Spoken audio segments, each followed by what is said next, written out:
Hi, it's Tess from teachwithtess.com.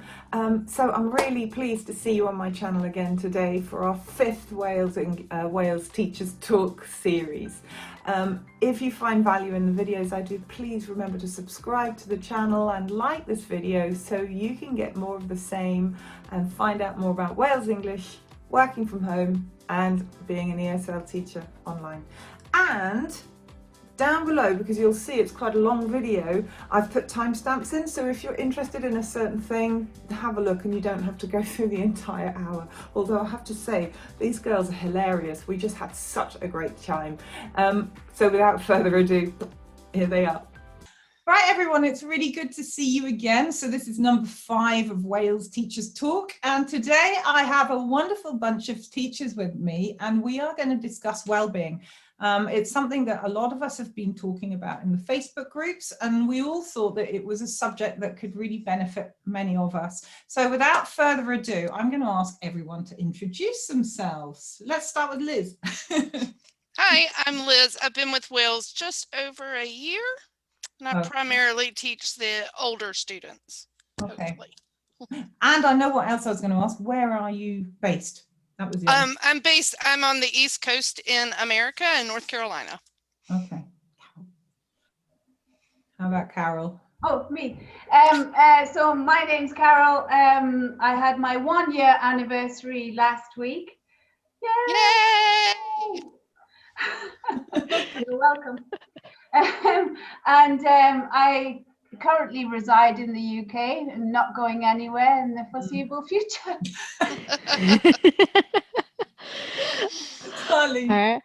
All right, I'm Darlene, and I've been teaching with Wales for just about a month, but online teaching for 1.5 years. And I actually am also from the East Coast, but in Florida, in the US as well. Okay. And I think most of you know who I am. I'm currently based in the UK as well, and I will celebrate my 1-year anniversary in about a month today. Yay! Anyway, so we have various things that we wanted to talk about today, but the sort of issues that have come up from what we were discussing on the Facebook groups was things like, or were even things like weight gain, sleep issues, confidence, physical well-being and health, probably mental well-being and health as well. I was just wondering if maybe Elizabeth, if you wanted to just sort of talk a little bit about the challenges you've faced in your career as an online teacher at Wales and the sort of things you struggle with and some of the solutions that you've found to deal with them. So, sure.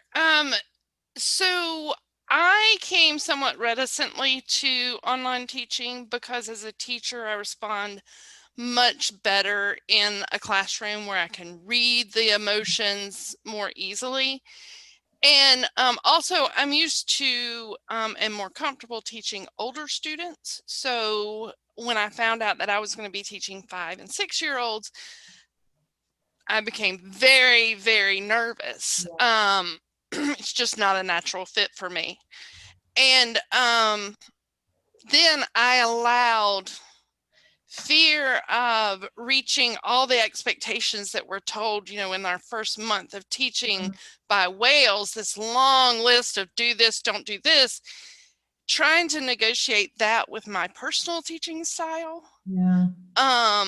And recognizing how I could best serve this population of students that I'm not necessarily comfortable with. Mm-hmm.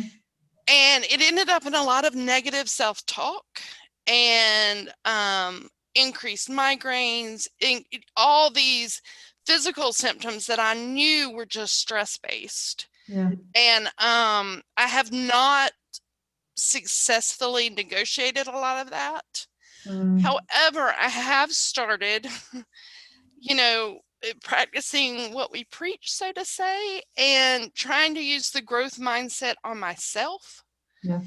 I actually printed out, and so I remember, how I can phrase things for my students, but now I'm using that more for myself. And yes, Wednesdays are my difficult day, and I have done this, and this, and I can't change it.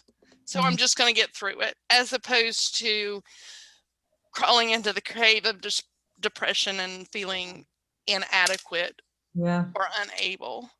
But it's still a learning process. Yeah. It is, isn't it? It's really, there's so much to learn. Has anyone else sort of struggled? Darlene, you're really new. I mean, so you're quite a good person to follow up with what Liz is just saying about, you know, navigating this huge amount of information that you get given when you join Wales, and the sort of, you've got the evaluations and knowing the curriculum and knowing how to teach. And how have you found it, and how's that impacted you as a new teacher? So I came from another company that gave me no information. I basically had to just basically was like, go start teaching. And I was like, whoa. So when I received all this info, I was like, all right, thank you, Wales. But at the same time, I was like, this is a lot. What did I get myself into? Wait, we have homework? No, we don't, thankfully. We have homework. We have all this. There's how many classes? What am I getting myself into? But I think once you start going into it and just take it literally a step and a day at a time, you start realizing, okay, I can do this. The TC actually was very helpful with me as well. She was just saying, do what you can. I was also trying to shift away from my other company, so I couldn't start teaching right away.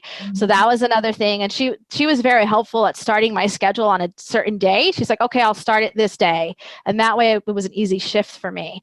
But it was like, once I start getting that mentality, like, let's just take it one day at a time, it started realizing, okay, I can do this. I can really do this. It's like, I'm becoming a better teacher also with all of these materials.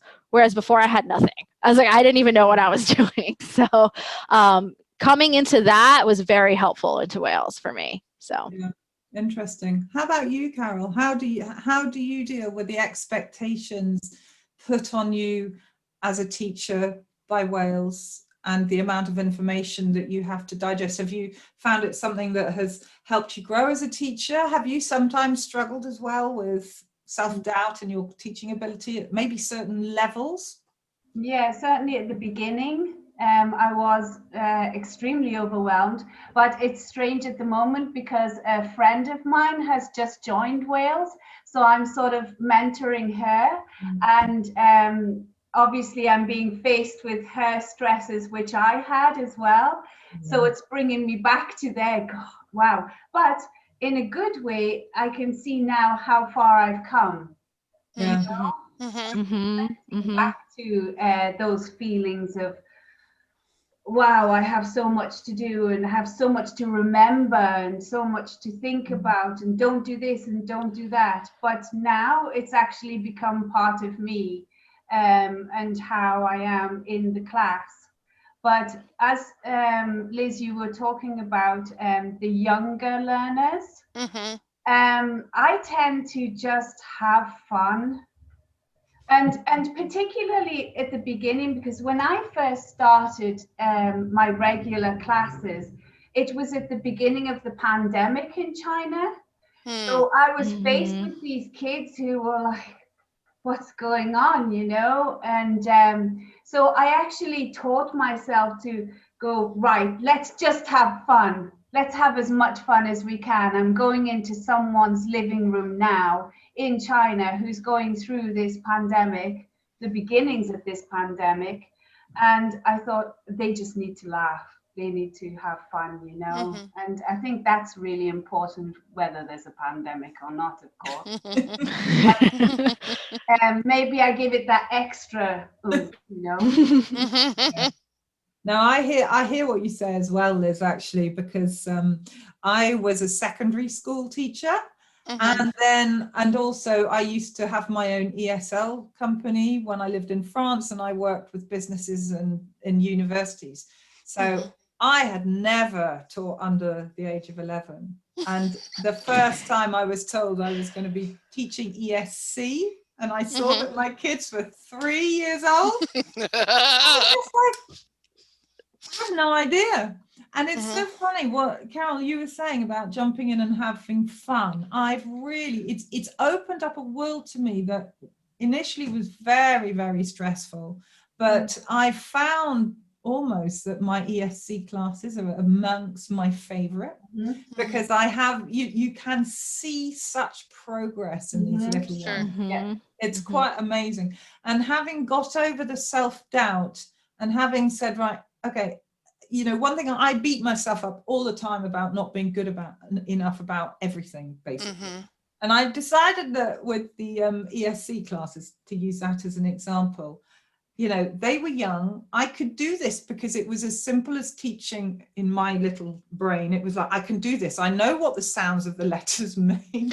I can blend them together, and I can be a bit of a clown. I am very good at doing this, you know, and I just sort of jumped into it like that. And little by little, you know, I got through this period of total and utter rabbit in the headlights, thinking, I haven't a clue. At some point, TQT are going to go, what are you doing? and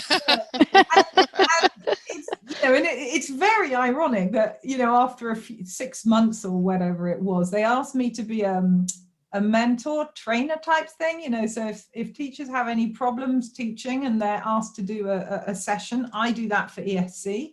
But they've also asked if they could use one of my ESC teaching videos for something to put up in the video files, which is extraordinary considering I've never ever taught young kids before, you know. So it is a thing about overcoming fear and just sort of going, embracing change, and it is not easy. It is not easy. Have you got anything else to add to that, Darlene or Carol or Liz? I don't know, about sort of difficult classes or things that you've really have caused you stress or lack of sleep or just anxiety, maybe, from that sort of point of view. I would like to ask Liz, have you had any sort of negative feedback to prompt this feeling of Oh no, I do that very well myself. oh, you put it on. Oh, Yeah. I have gotten negative feedback, and it was one of those classes that it was a trial class, and while I was doing it, I was like, if this gets reviewed, you know, we have isn't that always the one? Yes. And so I read it and just took it. I can take that with a grain of salt because I knew at the time. But it's when, you know, the students are falling asleep and, you know, or they don't get alphabetical order, and I'm sitting there going, I don't know how else to do this. Yeah.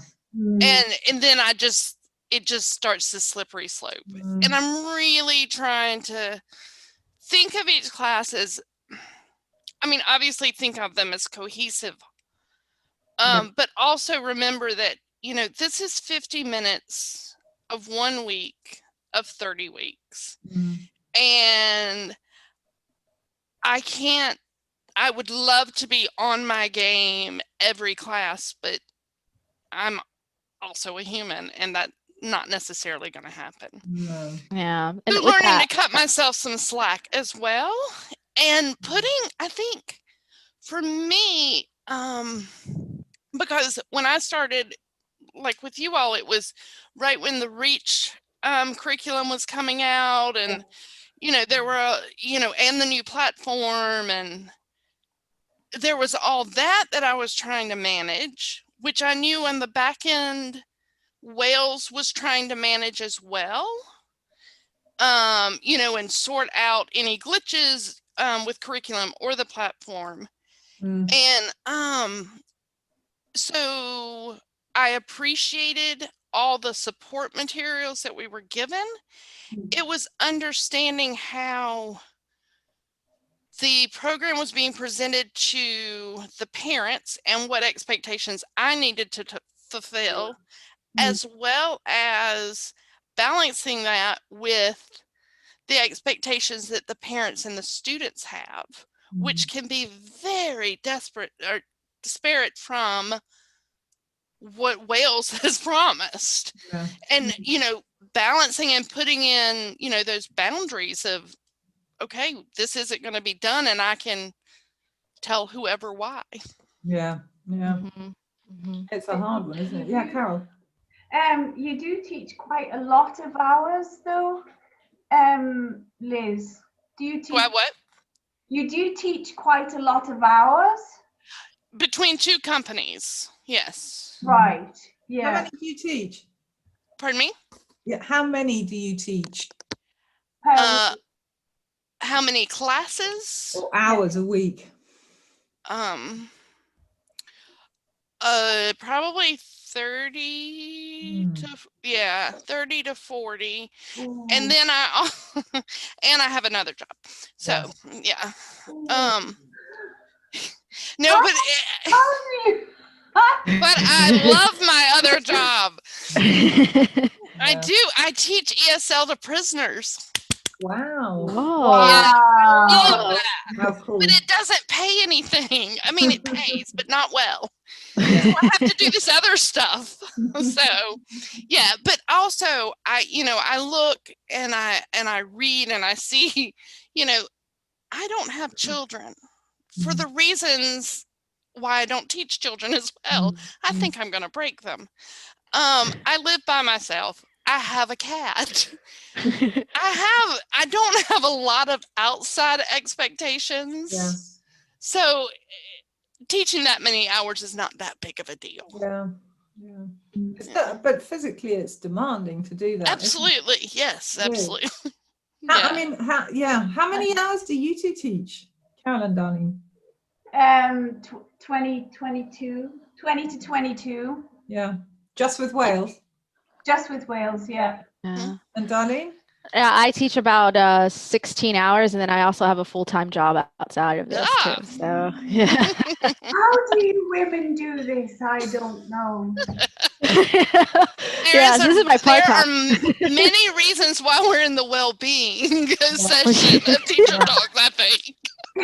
Yeah, I'm lucky that my full-time job is very flexible, but it also is my job with benefits, so that's why I'm also there. So, so I get benefits with them. So they're very flexible. So I'm able to start later today because it's 10 a.m. in the U.S. right now, but I can start later today, so it's not a big deal. So.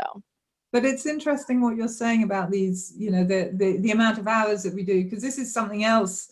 We can doubt ourselves as teachers. I think that's almost like a personal struggle for all of us. I think, we have this, as somebody who's doing other things than just teaching, I think we all are. I mean, I'm in the process of setting up this online brand. Super huge imposter syndrome, definitely. Yes. Why am I doing this? I'm no better than anyone else. I can't tell anyone anything, and we all have to deal with this self-doubt and I don't know what the solution is to it. I think each of us have our own personal strengths that we use to get through difficult things, and whether it's to take coaching from others, whether it's to read books that help us understand where our weaknesses are, or to talk to people about it. I mean, I think we all have to deal with it in different ways. But the other thing, as a result of all of this, and I really think, and I know there's two of us in the UK, so we're really lucky as far as scheduled time teaching. Yes. Can't talk. The hours that we teach are very, very decent there during the day. But for the teachers in North America, it's a completely different thing. You are both Eastern time, so it's not as bad as those on Pacific time. But how do you two deal with sleep and getting up in the middle of the night? And the times are about to change, aren't they? So that's a different story. Yeah. Sleep is huge. What do you two feel about it? When I first started, I struggled a lot with this, but then I realized I just have to sleep earlier. I have to go to bed early. It's a difficult thing because I'm a person that used to be, I used to go to bed at midnight. I was like, I can't do this if I want to wake up at 4 or 5 o'clock in the morning to go teach. That, not to be honest, I'm money driven. I'm like, that money looks good, so I'm going to go for it. So yeah, I ended up just going to bed earlier. But then I was struggling with sleeping in general. Like, okay, now I'm here. Am I going to go to sleep? No, just going to stare at the ceiling. Like, what am I going to do? Yeah. So drinking maybe like a cup of tea before you go to bed, turning off the phones helped. But sometimes when I read my phone, I fall asleep with it on my chest, so it does help. So you just have, I still struggle with it a little bit, but I have gone to bed earlier and I feel a little bit more energetic. But to be honest, these kids keep me up. These kids, as soon as I start teaching, I have all this energy in me. I'm like, all right, let's go, let's go. And they make me awake. So at the first class, I'm like, all right, smile. And then you just see that little smile on their faces and you're like, all right, I'm awake with you. Let's do this. So that's what really helped me. So I think I don't know about you, Liz. I just doff my hat. I really do. Oh, I don't know how you do that, getting up in the middle of the night. How about you, Liz? Has that affected you, do you think? Lack of sleep, or are you fine with it? You've dealt with it? Lack of sleep, definitely. But as far as like a sleep schedule and things like that, I mean, again, day before yesterday, I took a 4-hour nap in the middle of the day, you know. I love it. I see the monsters in the background too. Right. Those must help. So I just one thing, because I am not, when I see the students, I don't instantly become alive. So I have found that I actually have to get up at least an hour before my first class to wake up. Me too. And so, yeah, and so I have 3 alarms to ensure that I get up at the right time. And then I just try to keep that schedule even on days when I'm not working maybe that early. And I also have an alarm for when it's time to start winding down. Yeah. And I ensure that, you know, I'm doing something that's not work related, knitting or reading or whatever, during my wind down time. That's such a good idea, but the alarm to wind down, I've never thought of anything like that before. Wow, that's an interesting point. Yeah. It is. I hope it helps. It helps me. I think it sounds like an excellent idea, Liz. I really do. I mean, do either any of, I mean, Carol, obviously, you know, we're Brit teachers based in, you know, the UK, so don't have these issues. But do you ever find that you don't sleep well because of stress or because of pressure from work, or have you prepped everything, or do I know what I'm doing, or, you know? Of course, especially at the beginning, going back to the beginning when you first start, there are so many things that run through your mind all of the time. You know, I need to do this, I need to do that, I need to, it's crazy. And when your head hits the pillow, then it all, hello, don't forget. And on it goes. Yeah, I've managed to sort of do things without realizing I'm doing them. Like I go for a walk in the evening for half an hour, just, excuse me, just go and walk. That seems to help. I don't know if it's, you know, getting your heart rate up, and that's usually around 7 o'clock in the evening. So it's plenty of time to sort of settle into at night. And yeah, I have different things. Sometimes I journal. I know people go on about journaling, and I don't do it every night. You know, I'm not one of these wonderful people who can do this, but sometimes when my head is full, it's really just get it out onto paper.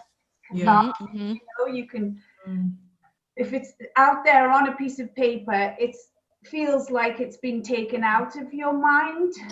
So that helps as well if there's too much going on up there. So and there's probably more, but I can't quite think of them. No. But that sounds, I think what you've just said is really, really important, actually. The 2 things about, I mean, it brings me on quite nicely to another subject we'll be talking about, which is sort of physical well-being and exercise and health. You know, we're all sat in front of computers, I dread to think the screen time. I work 12 hours a day in front of a screen, seriously. Not all obviously teaching, but all my work is done online, or 12 hours.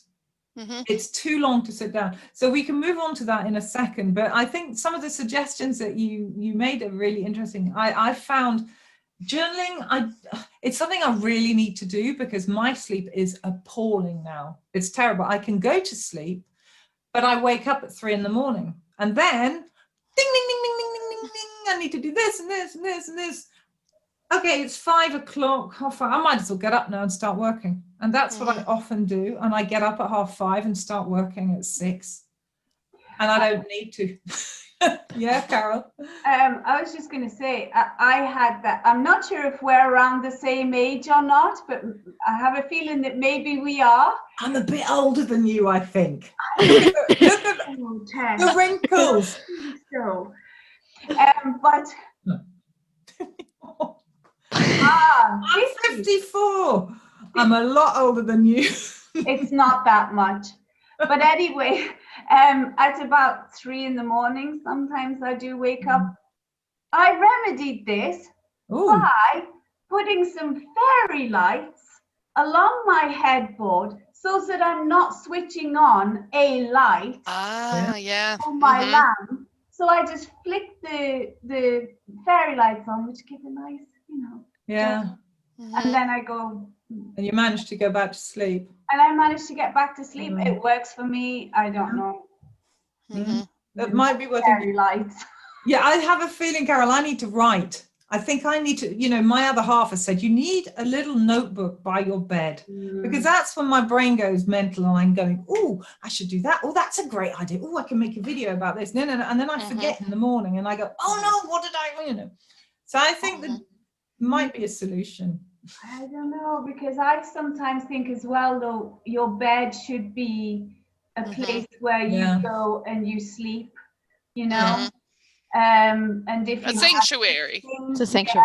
If you have these things like writing things there, your subconscious mind knows that they're sitting there and they're just waiting for you.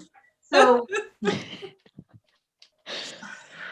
so is my phone. That's the other thing. Working with people around the world. Not good. Seriously, it's like all day and all night I have emails saying, And then you get a message from your TC at 3 a.m, and you're like, oh, what is this message? And you want to look. I know. Don't look. So sleep is an interesting one. I think, I think everyone has their issues with it. I think some of the suggestions you've made are really, really interesting. And I love the idea of the wind down time, Liz. I think that's a brilliant idea. Journaling, being really disciplined about what time you go to bed, and of course consuming things that are healthy for your body, because these are the other couple of topics I think we'll be talking about today is physical well-being, and then which includes what we eat and doing exercise and everything else, and also just how we can stay fit, I suppose. So let's talk about physical well-being. Has anyone had or found, since they've been teaching online, because Darlene, you said about a year and a half with the other company you've been doing this, as well as Wales? Yes. How long for you, Liz, have you worked online? Not just with Wales, or has it always been just with Wales? Just over a year. I've taught hybrid classes with the university, but not online. Not only online. Yeah. Right, so just over a year. Yeah. Okay. And Carol? Yeah, this is my first time. Okay. Me too. Okay, so we're all a year and a bit. So if I go round, start with Darlene, what physical challenges have you found that you've suddenly had to face or found solutions to working online? Yeah, so the first thing was that I was always sitting, which I didn't like. Being early in the morning, I'm not like munching throughout the day, throughout my classes. So that was never an issue, but I felt myself being always exhausted in the class and just, I need to get up. So I actually switched my office as well. You can't see it because I can't get rid of this virtual background, but I'm actually in a standing area. I have a standing desk now as well. So it's just standing. So it's actually quite nice in the classes because I'm like, let's run, let's do all the dancing and stuff. And then if I get tired, I have a little stool and I just sit on it. So that's actually helped a lot with helping me at least move. But other than that, I have really no other solutions because I'm still struggling with my physical well-being. And I feel like not only do I do this teaching, but I do the full-time work also in front of a screen, and I'm sitting half the time. So the one thing I did do is I'm actually not wearing them, is I got blue light glasses though. So that actually really helped a lot because I've noticed I used to get a lot of headaches. And I was like, why do I constantly get that? And as soon as I got blue light glasses, it helped immensely. So I know a lot of teachers also get those too. So they do really help. Oh, no, that's interesting. Okay, how about you, Cal? You suffered any? Actually at the beginning, I think it's in my bedroom, but I invested in this thing that you put round your neck and you squeeze the air in, and it like pushes your head up away from your shoulders. Yeah. Because I'm terrible for, I start off like this, hello, how are you? And then I find myself 10 minutes later here. Yeah. I've seen one of my students with that, and I'm like, I want those. They have it here. So that helps you sit up straight, you mean? But it helps because I was getting a lot of pain across the top of my back and my shoulders. So that helped a lot in the beginning. But obviously now I'm on it now, so I do recognize when I'm doing this, and I try and keep it all in line. But the walking helps. But I have to say that a lot of the times I wouldn't go for a walk if one of my friends said I'm not going. It helps to walk with other people because I'm great at justifying reasons why I shouldn't go for a walk or do any sort of exercise whatsoever. So yeah, that helps. That helps a lot. But I need more.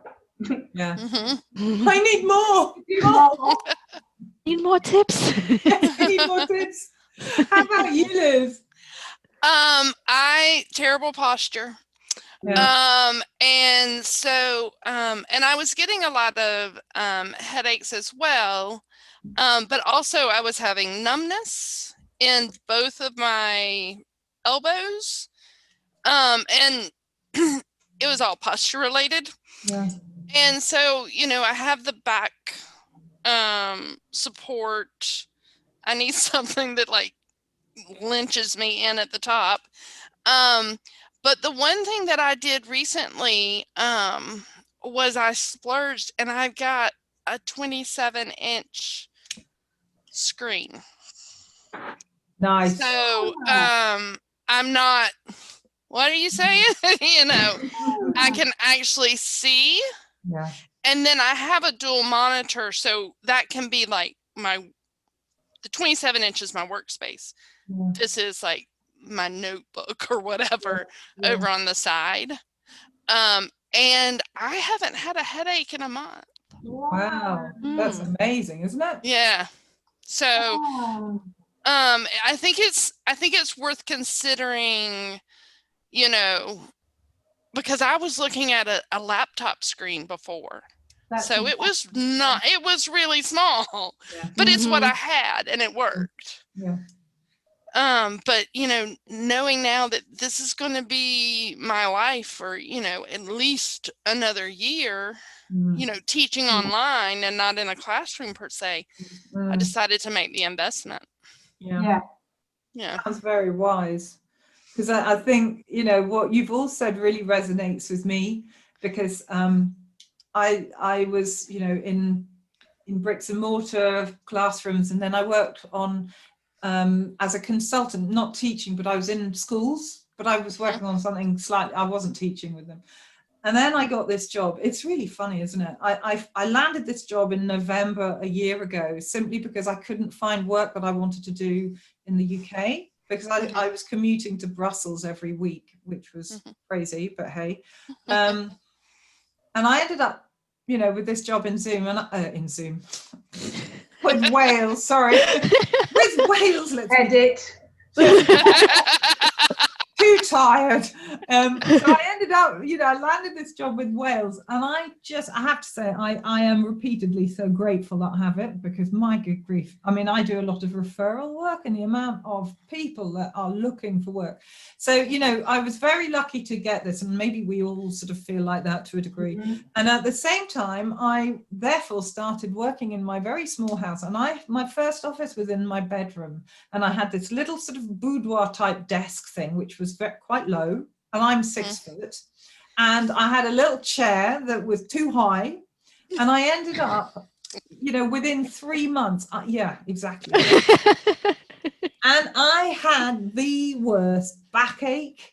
It was appalling, and it became chronic, and I had to go and see a chiropractor and everything else, and I'd finish 4 hours, because I now do 4 hours a day during the week. And at the end of my 4 hours, I honestly could hardly move. I'd have to get up, lie down on the floor, wait for my back just to go and go flat until I could carry on. And it was just appalling, and it stopped me doing sport. I did a lot of sport before, couldn't do anything, could not do anything. And I, you know, and my big investment, because like you were saying, Liz, I can't, especially at my age, you know, ageism, it definitely exists. I don't see myself going back into an office or doing anything else. I think I'll be working from home probably for the rest of my career. So, you know, I showed this off to you before we started recording this, but if I press this, sorry, this is my toy. My happy days. I went off, and you know, I was lucky because I saved some money, and I've turned a little tiny room of our house into an office, and I bought a sit down stand up desk, and it has revolutionized my physical health. It really has, because I stand probably 2 of the 4 hours I teach, maybe 3, depending on the ages. If I'm teaching higher levels, I sit down. You know, the younger ones, I'm standing up, because as Darlene says, you can run and you can go, and it's you know, that for me, oh my good grief, it was monstrous. Being in pain like that is just. So yeah, I was lucky. And before I could afford one of these, I taught on an ironing board with a box. You know, it all works as long as you can stand up. So that was my big thing. And then obviously we're all sitting down a lot. And Carol, you're saying you're working. Does anyone walking? Does anyone else manage to find the time to do exercise, or do you all feel like you're not doing enough exercise? Not enough. Not enough. I have an injury, actually. So for playing sports, I played soccer, football in England, and I've injured my ankles, my hamstrings, and I'm all a mess. So it's so hard to find something that I can do. So. Oh gosh, that sounds painful. Yes. Ooh. So. Do you manage to do enough sport, Carol? No. I can put my hair up. No, I do like to do some yoga though. That helps. That really helps. And it's not too exhausting or anything. So that's good to have a good stretch sometimes when I have a day off, and just give everything a good stretch. But no, I don't run around. No. Ever. No. Yoga can still be also pretty extraneous. Yeah. Too. Oh yeah. So, I've seen like people standing on one arm and one leg, and I'm just like. I forgot. I actually have one of my students, Mia. She told me that she can do 165 skips in a minute. What? So I actually have a little a thing going now. So smart. And I do skip. Okay. But of course we don't skip in class, and they could be telling little lies too.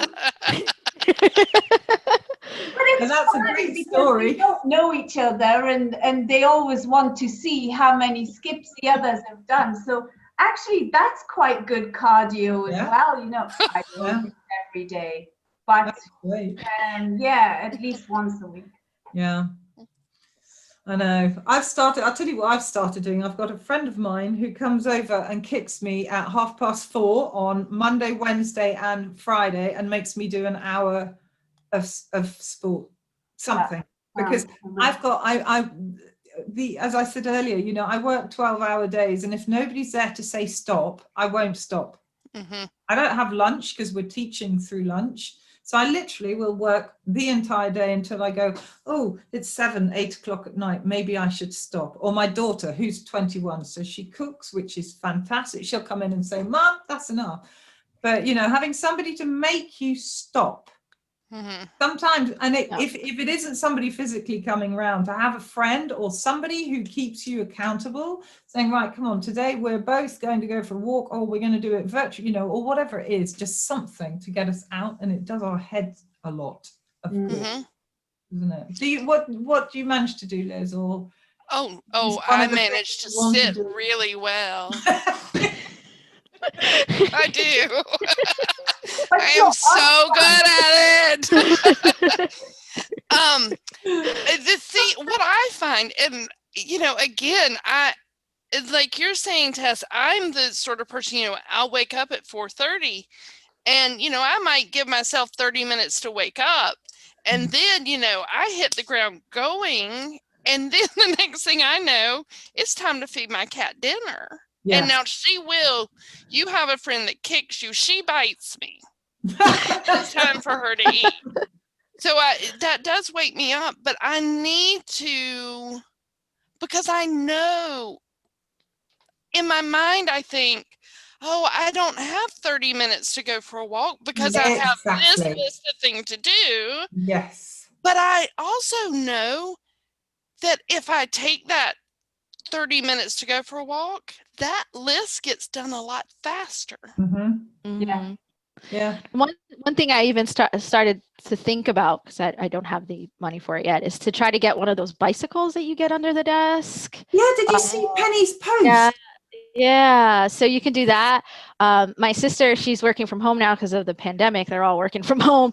She now does like a treadmill next to her, and she puts her laptop on there. I don't know how we can do that teaching, but if we were like in other meetings or something, it'd be interesting to do. I haven't dabbled with it yet, but I'm interested in doing that just to get it into my day. So even the little darling.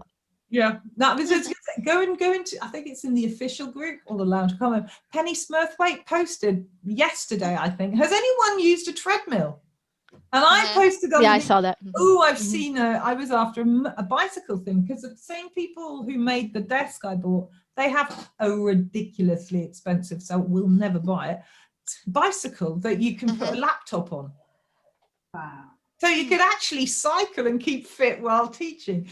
You know, it's interesting. It might, you know. I would get winded while teaching and bicycle. I just need to do a bit more. What's that sound again?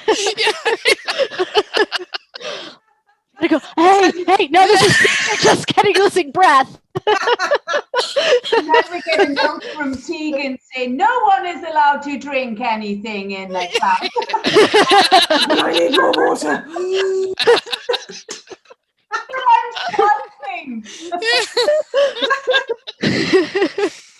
Wetbands will be banned from our list of wardrobe. Hands all over. I love it. I tell you what, I suppose, and then the last thing we could probably talk about is, and I know that Shannon was wanting to be with us today and couldn't, but you know, she launched, as I said earlier, this stream all about, you know, how do we deal with weight gain, and then it all went on to well-being as a whole.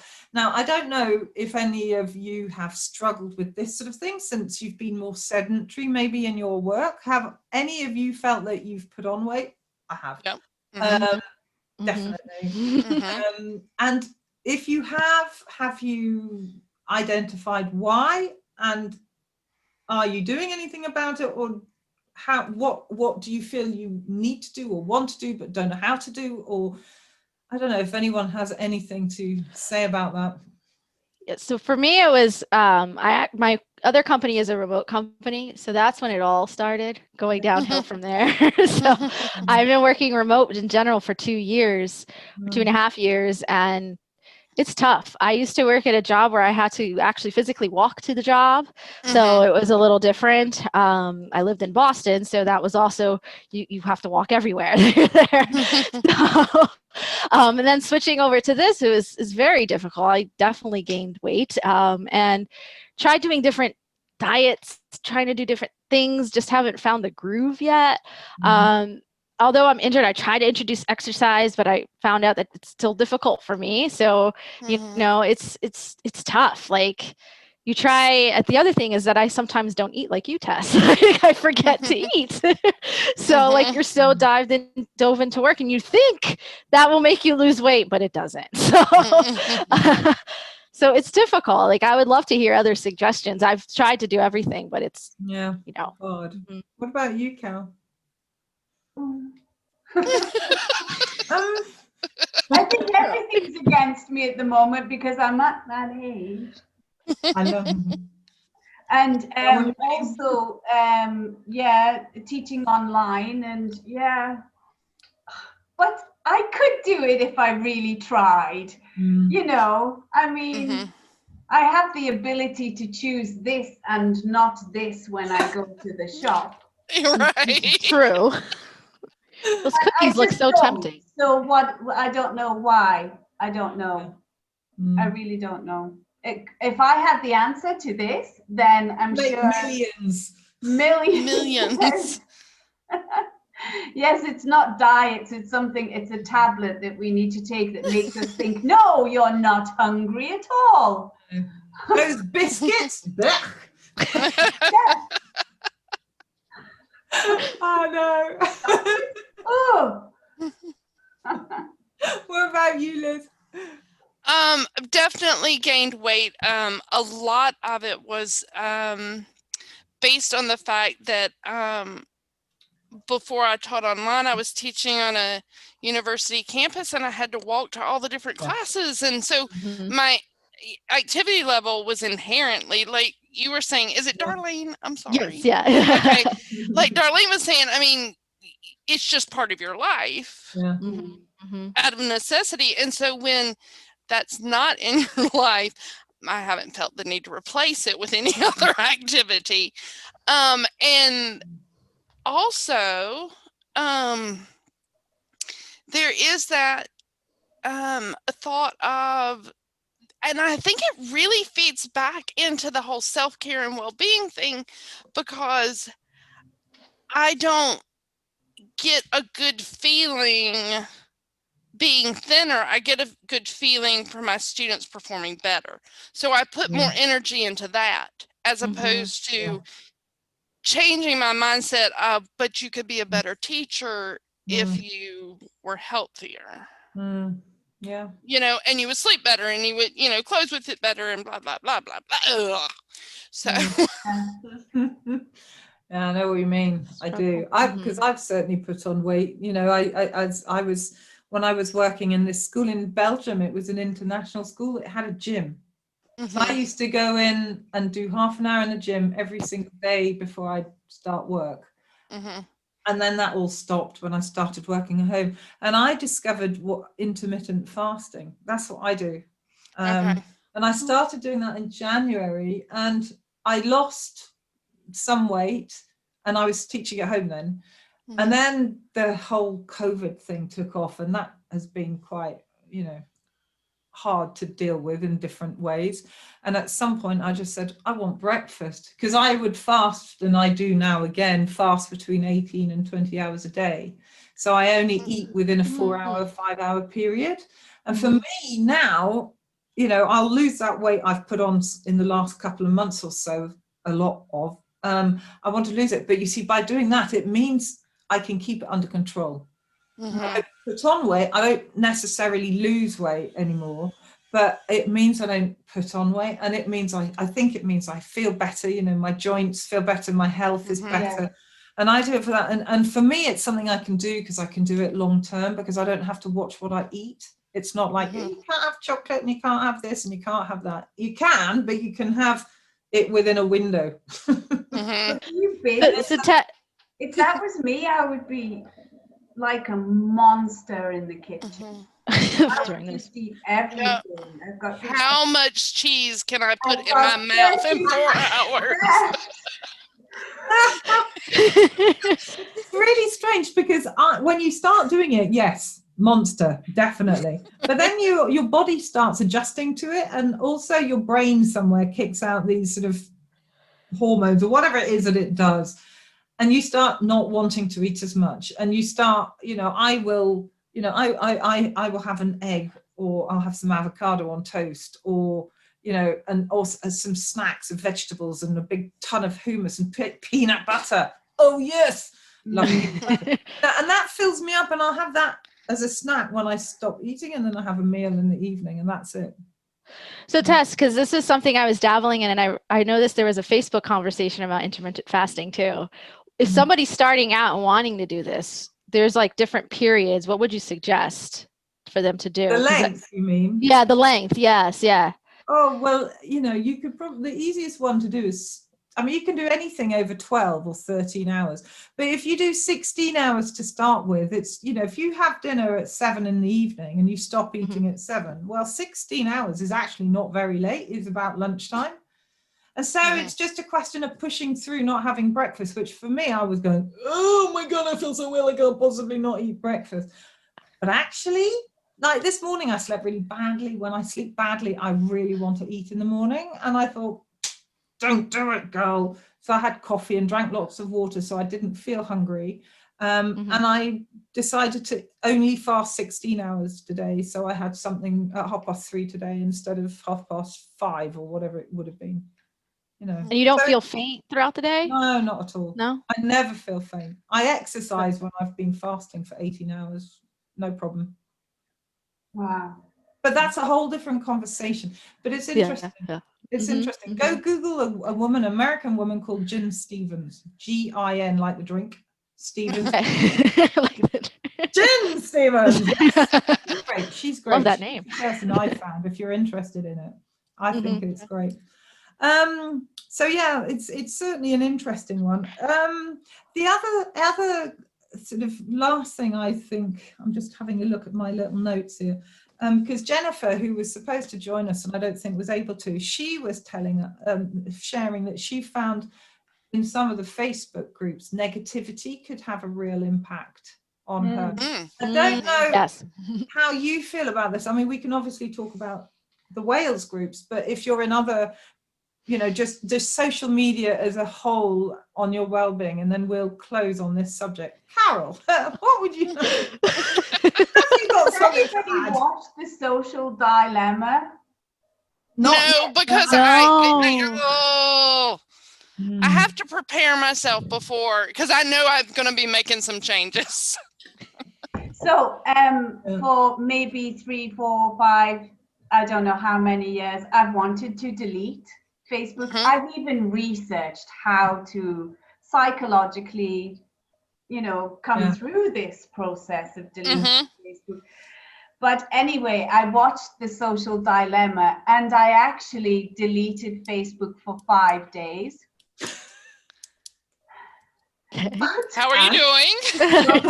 But actually, and I thought, I don't have staff meetings. I don't have, and I was really sort of struggling with this, going back and forth. Yes, but you're just making justifications to go back onto Facebook and all of this. So what I did is I went back onto Facebook, and I'd managed to collect like 600, 700 friends.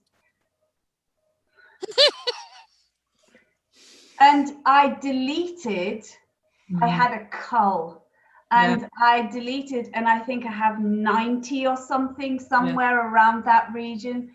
And it's so much better. It's so much better. And now that I know how it all works and how I am actually a product, I'm more cautious with what I look at and things like that. So Yeah. so a lot of negativity has gone anyway. But I really missed our group. I really missed our group. Wales groups. I'm reading feeds of things it's not even relevant to me. You know, so it's that connection with everyone. You know, as I say, we don't have staff meetings or anything like that. So it's nice to, you know, when you read someone's problem and you think, oh yeah, that's happened to me as well. And then you follow down and see how people have coped with things. And been really good for me. Yeah. How about Darlene or Liz? Have you had anything or got anything to say? If you don't, fine, but I don't know. I was in my previous company I worked for, very negative Facebook, very negative group. People will always bash down other teachers, like, why are you saying this? Because now we can read, they were able to read each other's feedback. It was horrible. And why would you say this about this student? This student does not do well. And it's just like, oh no. Like, and then coming over to Wales, it was a breath of fresh air. Breath of fresh air. I was like, wow, everyone is so nice. And then the moderators, I'm like, this is great. I love this. They're great. But I'm still in that other group because I like to read, because they do announce things and I want to know about it. But I ignore them. I tend to I realized it was penting up a lot of anger in me for no reason. And I'm much more of an observer on Facebook. I don't like to post or comment much. So I just like to read things that are going on. Like Carol said, oh, this happened to me too. And I start to read down and stuff. But it's sometimes hard to get away from the negative things. And then some of those negative things get reposted over and over and over again. Yeah. Because you start thinking like, didn't you read the post from 2 days ago? So Exactly. How about you, Liz? Are you involved with the Facebook groups a lot? I am, and I'll give advice or ask advice. I think the part that like Darlene said, I hate when somebody is like, 2 minutes ago, someone just asked that question. It's not all about you.